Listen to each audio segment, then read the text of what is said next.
미가 1장 1절 말씀입니다. 다 찾으신 줄 알고 제가 하나님의 말씀을 받들어 읽겠습니다. 유다의 왕들 요담과 아하스와 히스기야 시대에 모레셋 사람 미가에게 임한 여호와의 말씀 곧 사마리아와 예루살렘에 관한 묵시라. 아멘. 오늘 복음으로 성경 읽기 미가입니다. 이 미가는 1장 1절을 보시면 아시겠지만 이사야 1장 1절과 대조해 보면 미가와 이사야는 같은 시대의 선지자로 부름을 받은 자입니다. 그래서 이사야와 동시대의 하나님의 말씀을 전했고요. 그래서 미가서와 이사야서에는 이 서로 통하는 말씀이 나옵니다. 그래서 미가서의 구조도 이사야의 구조와 마찬가지로 앞부분에서는 이제 이스라엘 백성들의 죄를 지적하고 또 그 죄로 인해 이제 심판을 경고합니다. 그리고 이제 뒷부분에 가서는 하나님의 구원과 소망을 약속하고 있는 구조로 되어 있습니다. 자, 이제 1장 7절을 보시면 그 새긴 우상들은 다 부서지고 그 음행의 값은 다 불살라지며 내가 그 목상들을 다 깨뜨리리니 그가 기생의 값으로 모았은즉 그것이 기생의 값으로 돌아가리라 이렇게 말씀하십니다. 그래서 우상, 음행, 기생 이런 이제 표현을 통해서 이스라엘 유다 백성들의 죄가 무엇인지를 표현하고 있는 것이죠. 하나님을 버리고 또 하나님이 주신 약속도 버리고 하나님의 말씀도 버리고 우상을 숭배하고 그리고 하나님을 믿지 않는 이방인들과 똑같이 이 땅에서 그저 잘 먹고 잘 사는 그런 것들만 삶의 목적으로 두고 살았기 때문에 그들의 영적인 상태를 하나님 앞에서 음행을 저지르는 상태 그리고 기생 바꿔 말하면 창녀와 창기와 다를 바 없는 그런 상태다. 그들의 죄를 이제 지적을 하시는 겁니다. 그리고 이제 3장 10절에는 이렇게 말씀합니다. 시온을 피로 예루살렘을 죄악으로 건축하는도다. 이렇게 말씀하십니다. 자기들이 돈과 힘으로 예루살렘을 건축한다는 말은 하나님을 버리고 더 잘 먹고 잘 사는 삶을 세우려고 하는 것이죠. 근데 그것을 무엇으로 건축한다고 말씀합니까? 피로 건축하고 죄악으로 건축한다고 말씀을 하고 있습니다. 그리고 이제 이러한 문제들이 당시 이제 남유다를 지배하고 있었던 왕들과 또 지도자들이 이런 죄악 가운데 빠졌다는 것을 미가 선지자는 말씀하고 있는 것입니다. 그래서 이제 미가 선지자는 1장 8절에 이러므로 내가 애통하며 애곡하고 벌거벗은 몸으로 행하며 들깨같이 애곡하고 타조같이 애통하리니 이렇게 말씀합니다. 여러분 들깨의 우는 소리는 불길한 소리입니다. 왜냐하면 들깨는 시체를 먹는 짐승이거든요. 타조도 타조의 우는 소리도 재앙을 나타내는 소리입니다. 왜냐하면 타조는 사람들이 거처하지 않는 광야나 이런 곳에 사는 곳이기 때문에 결국 그렇게 그들이 피로 성읍을 건축하고 죄악으로 예루살렘 성읍을 건축했는데 그 예루살렘이 어떻게 된다는 겁니까? 들깨가 뜯어먹을 시체들이 만연한 도성이 되고 타조가 사는 사람들이 한 명도 거주할 수 없는 그런 멸망하는 성읍이 될 거라고 미가 선지자는 애통하고 지금 외치고 있는 거죠. 하나님의 심판을 외치고 있는 것입니다. 그래서 2장 3절에 이렇게 말씀하죠. 여호와의 말씀에 내가 이 족속에게 재앙 내리기를 계획하노니 이렇게 말씀하십니다. 하나님께서 하나님의 백성들을 향해서 약속과 구원과 번영과 소망을 계획해 주시는 게 아니라 뭘 계획하십니까? 재앙을 내리기를 계획하신다는 겁니다. 이유가 무엇입니까? 하나님이 잘못돼서 그런 건가요? 그게 아니죠. 그들의 죄악 때문인 겁니다. 그래서 3장 12절은 이렇게 말씀합니다. 이러므로 너희로 말미암아 시온은 갈아엎은 밭이 되고 예루살렘은 무더기가 되고 성전에 사는 수풀의 높은 곳이 되리라. 이런 심판의 말씀을 지금 내리고 있는 겁니다. 그래서 갈아엎은 밭처럼 예루살렘이 갈아엎어질 거라는 겁니다. 바벨론 군대가 침공해서 실제로 이 예언이 이루어졌죠. 그래서 바벨론 군대가 들어와서 예루살렘 성벽을 다 파괴하고 예루살렘에 있는 모든 집들을 다 불태우고 심지어 하나님의 거룩한 집인 성전마저도 다 파괴해 버렸습니다. 그 하나님의 말씀이 그대로 역사 가운데서 바벨론을 통하여 실현이 되었고요. 그리고 나서 이제 예루살렘 멸망은 그 한 번으로 끝난 게 아니라 메시아이신 예수님께서 이 땅에 오셨을 때, 예루살렘에 오셨을 때 그 예루살렘과 헤롯 왕이 세운 성전이 로마 군대에 의해서 돌 위에 돌 하나도 남기지 않고 다 파괴될 것을 말씀하셨고 그것이 또한 실제로 이루어졌죠. 그래서 이제 그렇게 하나님의 도성이라고 불렸던 예루살렘, 터가 높고 아름답다고 노래를 불렀던 그 예루살렘이 하나님 앞에서 지금 창기와 같이 된 겁니다. 하나님을 버리고 자신들의 욕망을 따라 살기를 원했기 때문에 창기와 같이 되었고, 그렇다면 그 책임이 누구에게 있는가 했을 때 3장 11절을 보시면 3장 11절에 이렇게 말씀합니다. 그들의 우두머리들은 뇌물을 위하여 재판하며 그들의 제사장은 삭슬 위하여 교훈하며 그들의 선지자는 돈을 위하여 점을 치면서도 여호와를 의뢰하여 이르기를 여호와께서 우리 중에 계시지 아니하냐, 재앙이 우리에게 임하지 아니하리라. 이렇게 말한다고 지금 미가 선지자는 그들의 죄를 지적하고 있는 것입니다. 이 3장 2절과 3절에서는 이제 지도자들의 죄를 아주 적나라하게 지적합니다. 내 백성의 가죽을 벗기고 그 뼈에서 살을 뜯어 그들의 살을 먹으며 그 가죽을 벗기며 그 뼈를 꺾어 다지기를 냄비와 속 가운데에 담을 고기처럼 하는도다. 이 왕과 권력을 잡고 있는 지도자들은 백성을 어떻게 대해요? 가죽을 벗겨먹고 살을 발라먹고 그 뼈를 꺾어가지고 백성들의 뼈를 꺾어서 냄비와 속 가운데에 담을 고기처럼 그렇게 백성들의 고열을 다 짜내는 겁니다. 그리고 아까 3장 1절에서 말했던 것처럼 재판관들은 뇌물을 받고 뇌물을 위해서 재판을 하고 재판이 의롭게 이루어질 리가 없죠. 더구나 제사장은 돈을 위해서 말씀을 전하는 겁니다. 먹고 살기 위해서. 선지자는 하나님의 말씀을 가지고 백성들의 죄를 경고하고 하나님의 구원을 선포하는 게 아니라 어떻게 해요? 돈을 받기 위해 점을 쳐주는 일을 하는 겁니다. 그러면서 여호와의 이름을 부르면서 뭐라고 말합니까? 하나님께서 우리 중에 함께 계신다. 우리는 절대로 망하지 않는다. 이렇게 말한다는 거예요. 이것은 복음이 아닙니다.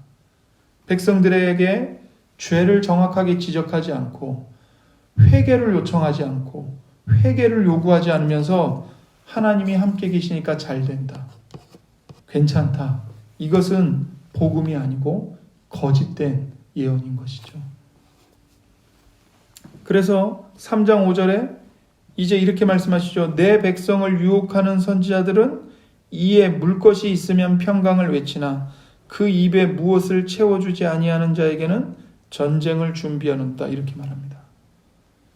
이에 물 것, 이게 무슨 뜻일까요? 점쟁이에게 복전을 주는 것, 그것을 가리키는 거죠. 점을 쳐주고 받는 돈. 그것을 주면 평화를 외쳐요. 하나님이 너와 함께 하실 것이고 너에게 복을 주실 것이다.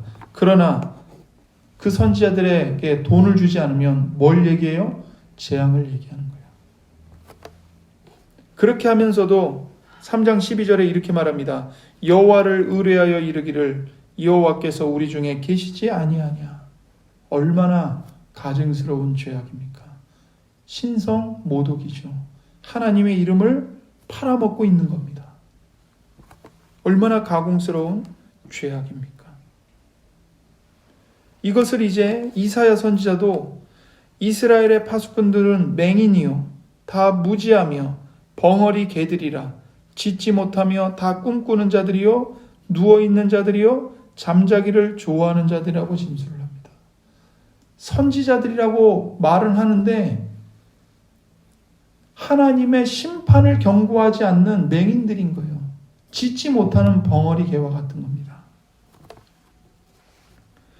그래서 오늘날 비전, 드림, 기도하면 된다, 긍정, 이런 것들이 여전히 교회 안에서 인기인데 현대교회의 실상은 실은 그런 것들을 외칠 게 아니고 애통하고 애곡을 외쳐야 하는 실상인 겁니다.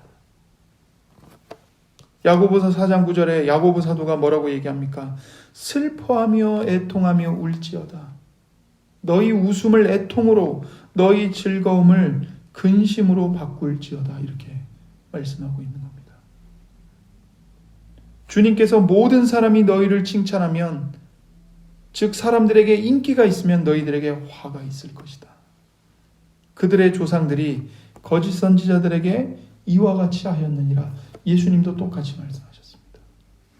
그러니까 미가 선지자 때도 백성들에게 진짜 하나님의 말씀은 말하지 않고 사람들이 듣기 좋은 말, 잘 될 것이다, 성공할 것이다, 긍정의 힘을 믿어라,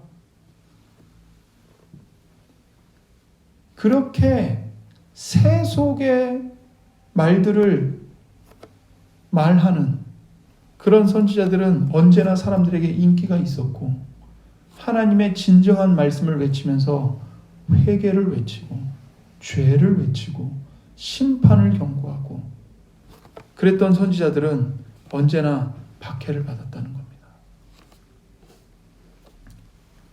이것을 이제는 저 같은 목회자들이 경계를 받아야 할 말씀인 거죠. 그러면 이제 하나님께서 우리에게 바라시는 바가 무엇인가를 우리는 알아야 합니다. 그것은 미가서에서 분명하게 말씀하고 있습니다. 6장 6절과 7절을 보십시오. 이스라엘 백성들은 이렇게 말합니다. 내가 무엇을 가지고 여호와 앞에 나아가며 높으신 하나님께 경배할까? 내가 번제물로 1년 된 송아지를 가지고 그 앞에 나아갈까? 심지어 내 허물을 위하여 내 맏아들을 내 영혼의 죄로 말미암아 내 몸의 열매를 드릴까? 이렇게 말합니다. 하지만 이것은 하나님이 조금도 기뻐하시지 않는 바인 겁니다. 하나님의 마음을 모르는 한심한 말인 것이죠. 그래서 6장 8절에 하나님이 뭘 원하시는지 정답을 말씀하시죠. 사람아 주께서 선한 것이 무엇임을 내게 보이셨나니 여호와께서 내게 구하시는 것은 오직 정의를 행하며 인자를 사랑하며 겸손하게 내 하나님과 함께 행하는 것이 아니냐 이렇게 말씀하십니다. 두 마디로 요약할 수가 있습니다. 첫 번째 정의를 행하는 것입니다. 두 번째 인자를 사랑하는 것입니다. 인자를 사랑한다는 것은 인애를 베푸는 것을 말하는 겁니다. 자비와 긍휼을 베푸는 것을 뜻합니다. 그래서 정의를 행하는 것은 하나님과 나와의 관계, 또 이웃과 나와의 관계에서 바른 관계를 맺는 것이죠. 그리고 또한 인자를 사랑하는 것은 내가 하나님으로부터 용서를 받았으니 자비와 긍휼과 은혜를 받았으니 다른 이들에게도 자비와 긍휼을 베풀기를 좋아하라고 말씀하고 있는 것입니다. 이것을 이제 주님이신 예수님께서는 마태복음 22장 37절부터 40절에 이렇게 말씀하셨죠. 너의 마음을 다하고 목숨을 다하고 뜻을 다하여 주 너의 하나님을 사랑하라 하셨으니 이것이 크고 첫째 되는 계명이요 둘째도 그와 같으니 너의 이웃을 너 자신같이 사랑하라 하셨으니 이 두 계명이 온 율법과 선지자의 강령이니라 이렇게 말씀하시는 겁니다.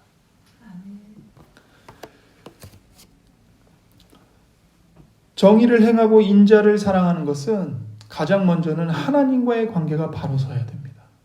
이것은 그저 내 행위만을 고친다고 되는 것이 아니죠. 나의 마음이 예수님의 그 십자가의 보혈과 십자가의 복음으로 새로워져야 하는 것입니다. 그래서 하나님과의 관계가 바르게 서야 이웃과의 관계도 바르게 설 수 있습니다. 하나님과의 관계가 잘못되면 이웃과의 관계에서도 아무렇지 않게 불의를 행할 수밖에 없는 거죠. 또한 우리는 하나님과의 관계를 바르게 세우기를 원한다면 하나님의 은혜를 받은 자들로서 이웃과의 관계에서도 선을 도모하고 모든 사람과 더불어 평화하기를 힘써야 하는 것입니다. 이처럼 하나님을 버리고 우상을 숭배하고 세속적인 가치관을 따라 살아가는 그들을 향해서 하나님은 이렇게 말씀하십니다. 내 백성아, 내가 무엇을 너희에게 행하였으며 무슨 일로 너를 괴롭게 하였느냐? 너는 내게 증언하라.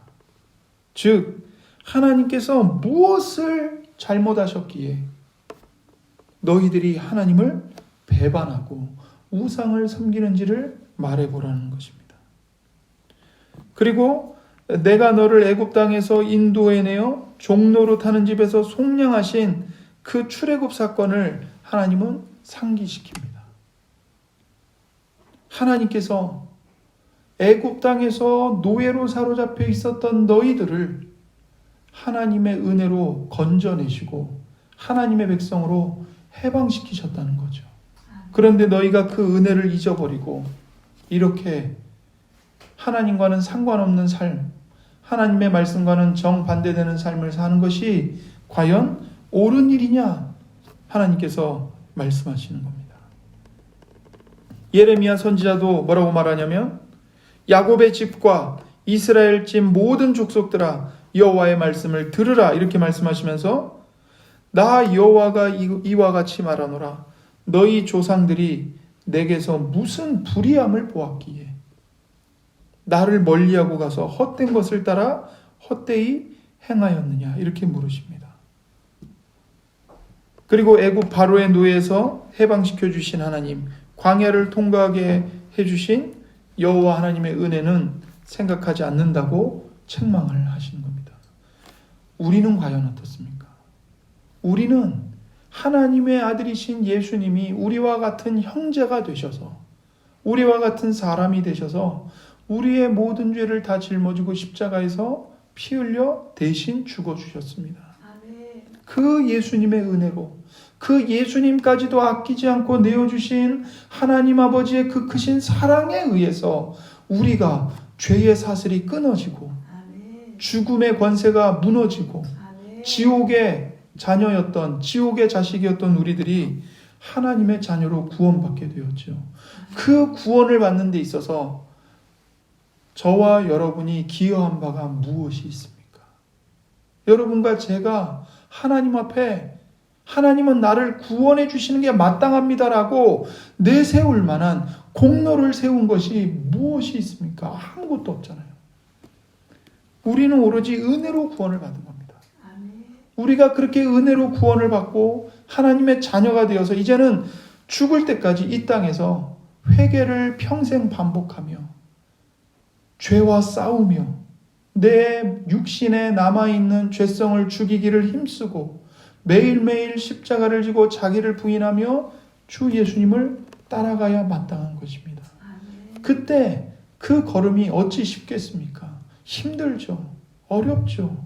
다 세상은 쉽게 사는 방법을 따라가는데 힘들이지 않고 적당하게 해도 성공하고 출세하는 길을 따라가는데 그 세상의 흐름을 거슬러서 하나님 앞에서 진실하게 정직하게 악을 악으로 갚지 않고 도리어 선을 행하고, 이게 어찌 쉽겠습니까?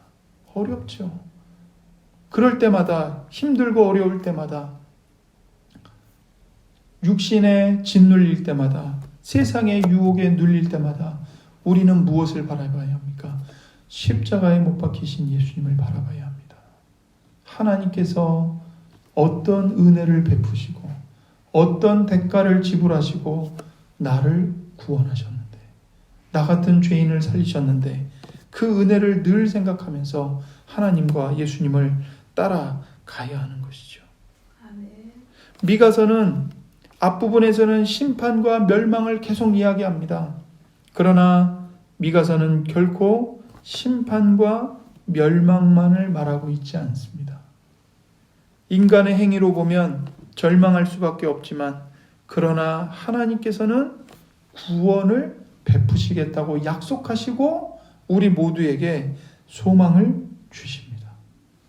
그래서 미가서의 내용을 주의 깊게 살펴보면 이 절망과 소망이 계속 반복이 돼요. 절망을 얘기하셨다가 소망을 얘기하시고, 또 이스라엘 백성들의 죄 때문에 심판, 절망을 얘기하셨다가 그러나 내가 너희를 구원할 것이다, 소망을 얘기하시고, 계속 그렇게 반복이 됩니다. 왜 이처럼 반복적으로 절망과 소망, 심판과 구원을 경계하실까요? 이것은 우리를 향한 하나님 아버지의 마음이 우리를 버리시는 것이 본심이 아니기 때문에 그렇습니다. 하나님은 우리가 죄악 가운데서 멸망하는 것을 절대로 기뻐하시지 않습니다. 반대로 죄인이, 악인이 회개하여 하나님께로 돌이키고 하나님께 나와 죄를 자복하고 용서받고 살기를 하나님은 기뻐하시는 것이죠. 그러니 심판과 구원을 반복해서 말씀하시는 겁니다. 그래서 2장 12절과 13절에 보시면 하나님은 이렇게 말씀하십니다. 야곱아, 내가 반드시 너희 무리를 다 모으며 내가 반드시 이스라엘의 남은 자를 모으고 그들을 한 처소에 두시겠다고 말씀을 하십니다. 그 심판의 자리 가운데서 이스라엘의 남은 자를 모으시겠다는 겁니다. 하나님이 남겨두시고 그들을 한 처소에 하나님의 땅에 두시겠다고 말씀을 하시는 것이죠. 이것은 바벨론 포로에서 돌아오게 해주시겠다는 약속이면서 더 나아가서는 장차 그 여자의 후손, 아브라함의 씨, 다윗의 씨인 그리스도, 메시아이신 예수님을 보내셔서 그 예수님의 십자가의 보혈로 우리를 구원해내시고 하나님의 백성으로 남기시고 부르시겠다고 약속을 하고 계시는 것입니다. 4장 1절도 보십시오. 4장 1절. 끝날에 이르러는 여호와의 전의 산이 산들의 꼭대기에 굳게 서며 작은 산들 위에 뛰어나리라, 이렇게 말씀하십니다. 여호와의 전의 산, 하나님의 성전이 있는 산, 하나님의 통치가 이루어지는 하나님의 나라, 그 하나님의 나라가 이 땅에서는 세상 왕국에 의해서 짓밟히는 것 같고 무너지는 것 같습니다. 그러나 말일에, 마지막 날에 이르러 어떤 일이 일어납니까? 역전이 일어나는 거예요. 하나님의 산이, 하나님의 나라가 결국에는 일어서는 것입니다. 그리고 그 앞에 모든 세상의 왕국들이 무릎을 꿇게 되는 것이죠. 5장 2절을 보십시오. 5장 2절. 여기서는 이제 아주 분명하게 메시아가 어느 동네에서 태어날 것인지를 약속을 하시죠. 5장 2절에 베들레헴 에브라다야, 너는 유다 족속 중에 작을지라도 이스라엘을 다스릴 자가 내게서 내게로 나올 것이라, 이렇게 말씀하십니다. 메시아이신 예수님이 다윗의 동네인 그 베들레헴에서 태어나실 것을 이 미가 선지자가 미리 예언을 하고 있고, 그리스도가 실제로 베들레헴에서 태어나심으로써 이 예언이 성취가 되었지요. 우리가 그것을 성경을 통해 확인하고 있지 않습니까? 그래서 하나님은 이것을 통해 주님이신 예수 그리스도를 우리 가운데 보내주실 것이고 그것은 하나님의 약속이 실현되는 것이며 그 예수님을 통해서 모든 하나님의 백성들을 하나님 앞으로 불러 모으는 하나님께로 돌아오게 하는 구원을 이루실 것을 지금 하나님께서 선포하고 계시는 겁니다. 마지막으로 7장 7절부터 이제 마지막 절까지 보면 거기도 이제 소망이 이제 약속되어 있는데 핵심적인 구절로 7장 19절을 보십시오. 7장 19절. 거기서 이렇게 말씀합니다. 다시 우리를 불쌍히 여기셔서 우리의 죄악을 발로 밟으시고 우리의 모든 죄를 깊은 바다에 던지시리이다. 이렇게 말씀합니다. 하나님께서 우리의 죄악을 발로 밟으시겠다는 겁니다. 그리고 우리의 죄악을 모든 죄악을 다 깊은 바다에 던지신다는 거예요.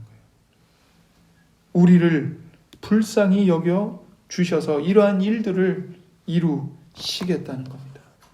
이게 어떻게 해서 가능해집니까? 베들레헴에서 태어나실 그분, 메시아이신 예수 그리스도의 대리 속죄의 사역으로 이루어지는 것이죠. 아멘. 이사야 선지자의 말대로 우리는 다 양 같아서 그릇 행하고 각기 제 길로 갔습니다. 다 자기 마음대로 간 겁니다. 내 마음에 보기 좋은 대로, 내가 원하는 대로 다 자기 마음대로 간 거예요. 그 자기 마음대로 제 길로 간 그 결과는 무엇입니까? 죽음입니다. 죽음. 멸망이고요. 양은 광야에서 절대로 목자를 떠나서 자기 혼자, 양 혼자, 양이 가고 싶은 대로 가서는 절대 생명을 보존할 수가 없습니다. 먹을 풀을, 마실 물을 찾지 못해서 죽든가, 이리떼와 늑대, 들개들에게 잡혀 먹혀 죽든가, 둘 중 하나일 뿐입니다. 우리의 인생이 똑같습니다.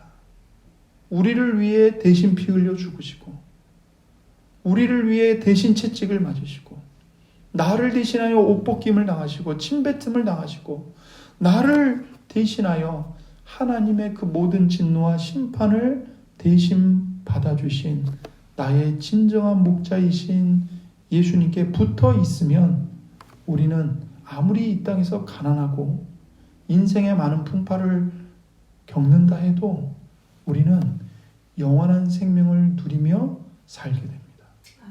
죽어도 다시 살아납니다. 그러나 그 목자이신 예수님을 버리고 당장 세상이 좋아 보이니까 세상 따라가고, 이렇게 하는 게 쉽고 편한 길이니까 말씀 버리고 세상과 타협하고,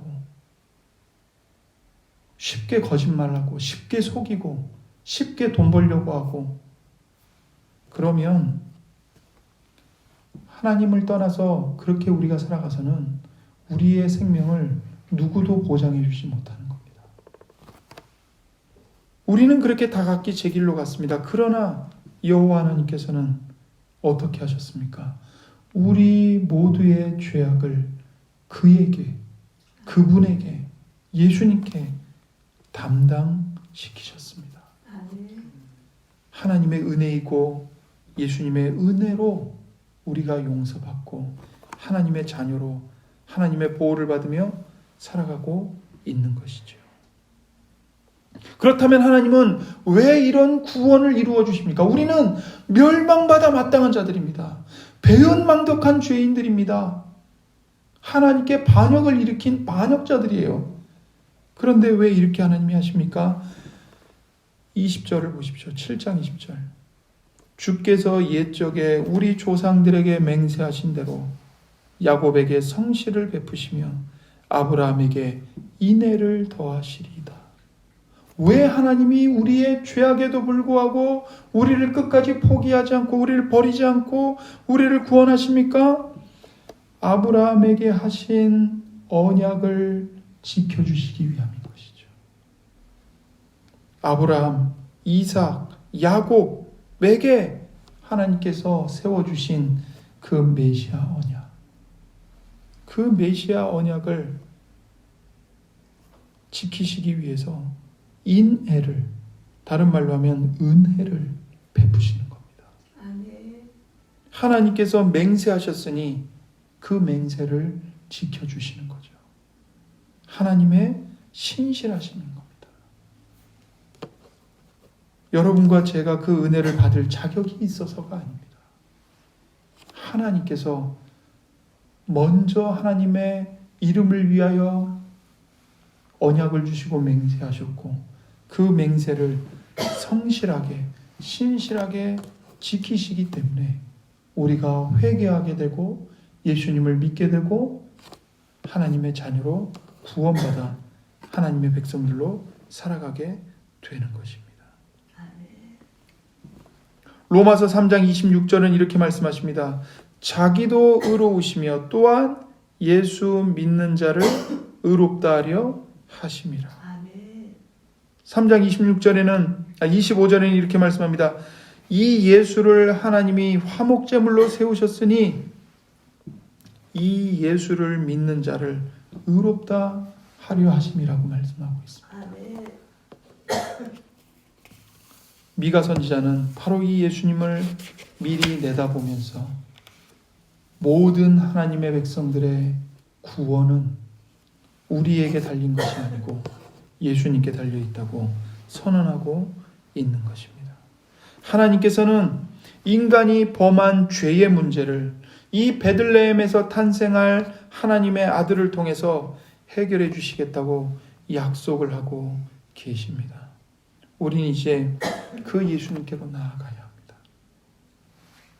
나의 모든 교만, 내가 스스로 하나님의 말씀을 지킬 수 있다고 생각하는 그 모든 헛된 교만과 나는 말씀을 지켜서 의로운 사람이라는 헛된 자기 자랑, 그 모든 것을 십자가에 못 박아야 합니다. 그리고 오직 그 예수님 앞에 엎드려 나의 죄를 자복하고 예수님만이 나를 구원하실 수 있고 예수님만이 나를 거룩하고 경건하게 살 수 있도록 붙들어 주시는 분임을 고백하고 오직 예수님을 의지하고 자랑해야 합니다. 마지막으로 6장 8절의 말씀을 우리는 마음에 새겨야 합니다. 사람아, 주께서 선한 것이 무엇임을 내게 보이셨나니 여호와께서 내게 구하시는 것은 오직 정의를 행하며 인자를 사랑하며 겸손하게 내 하나님과 함께 행하는 것이 아니냐, 이렇게 말씀하십니다. 여러분, 우리가 은혜로 구원을 받았으니 이제는 어떻게 살아야 되겠습니까? 아무렇게 막 살아도 되는 게 아니죠. 하나님은 우리를 선한 일을 행하는 하나님의 백성으로 삼으시기 위해 우리를 구원하셨습니다. 우리가 하나님의 백성으로서 선한 일을 행하며 살도록 하시기 위해서 하나님은 오늘도 우리에게 말씀을 보내주고 계시고 은혜를 부어주고 계시며 성령을 통해 회개와 믿음을 우리 안에 끊임없이 지금 일으키고 계십니다. 그러니 그 은혜를 받은 자들로서 내 힘으로서가 아니라 내 안에서 거룩한 소원을 주시고 내 안에서 열심히 일하고 계시는 성령님을 의지하여 우리도 오직 정의를 행하고 다른 사람들에게 인애를 베푸는 것을 즐거워하며 그렇게 하나님을 경외하고 위로는 하나님을 경외하고 옆으로는 형제들과 이웃들을 사랑하는 삶을 살아야 하는 것입니다. 이것이 미가가 우리에게 전하는 하나님의 복음의 메시지입니다. 기도하겠습니다. 하나님 아버지, 감사합니다. 이 시간 우리에게 말씀을 들려주셨사오니 미가서를 통하여 하나님의 복음의 메시지를 우리에게 가르쳐 주셨사오니 이 말씀을 통해 우리의 마음을 새롭게 해주시고 우리가 정말 하나님으로부터 받은 은혜가 어떠한 은혜인지를 다시 한번 생각하며 십자가에 못 박힌 예수 그리스도를 바라보고 우리가 은혜로 죄사함을 받고 정결해진 자들로서 마땅히 주님의 은혜를 더욱더 의지하여 날마다 회개하기를 힘쓰며 선을 행하기를 힘쓰는 주님의 백성들로 거룩한 백성들로 살아갈 수 있도록 믿음과 은혜를 더하여 주옵소서. 우리 구주 예수님의 이름으로 기도드립니다. 아멘.